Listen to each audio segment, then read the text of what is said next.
So hi guys, Pushpa 2 సినిమాతో ఎలాంటి విధ్వంసం సృష్టించిండో మన ఐకాన్ స్టార్ అల్లు అర్జున్ అని నేను సపరేట్ గా చెప్పాను. నెక్స్ట్ ఫిల్మ్ ఏంటి అనేది ఈ వీడియోలో మాట్లాడుకుందాం. ఆ మూవీ నుంచి అప్డేట్ కూడా వచ్చింది, అదేంటో మాట్లాడుకుందాం. దానికన్నా ముందు ప్లీజ్ మన ఛానల్ ఎవరైనా కొత్తగా వచ్చి ఉంటే లైక్ అండ్ సబ్స్క్రైబ్ చేసుకుని సపోర్ట్ చేయండి.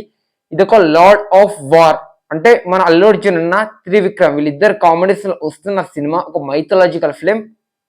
స్టోరీ వచ్చేసరికి మహాభారతం ఒక క్యారెక్టర్ ఇన్స్పిరేషన్ గా, అంటే మహాభారతంలో ఒక క్యారెక్టర్ బయోపిక్ లా ఇన్స్పిరేషన్ గా తీసుకొని ఈ సినిమాని అయితే తీస్తున్నారని చెప్పొచ్చు. నిజంగా ఇదైతే మామూలు విషయం కాదు. స్టోరీ కూడా మన త్రివిక్రమ్ గారు అయితే రాలేదని చెప్పవచ్చు. స్టోరీ మన మహాభారతం నుంచి స్క్రీన్ ప్లే, విజువల్స్, బీజియం అనేది వేరే వాళ్ళు చేసుకుంటారు. ఇక్కడ మన త్రివిక్రమ్ చేసేది డైరెక్షన్ మాత్రమే, అంటే షూటింగ్ అంతే.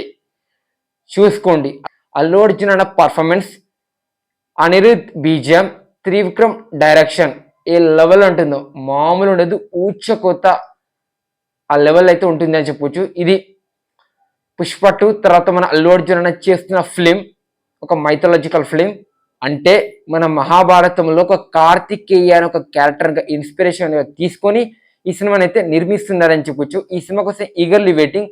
ఈ సినిమా కోసం మన తెలుగు స్టేట్ తో సహా ప్రపంచం మొత్తం ఎదురు చూస్తుందని చెప్పొచ్చు. ఆ లెవెల్లో మన ఐకాన్ స్టార్ అల్లు అర్జున్ అయితే క్రేజ్, స్టార్డమ్ అయితే పెరిగిందని చెప్పొచ్చు. దీని గురించి మీరేమనుకుంటున్నారు కామెంట్ చేయండి. ఇది Allu Arjun next movie update.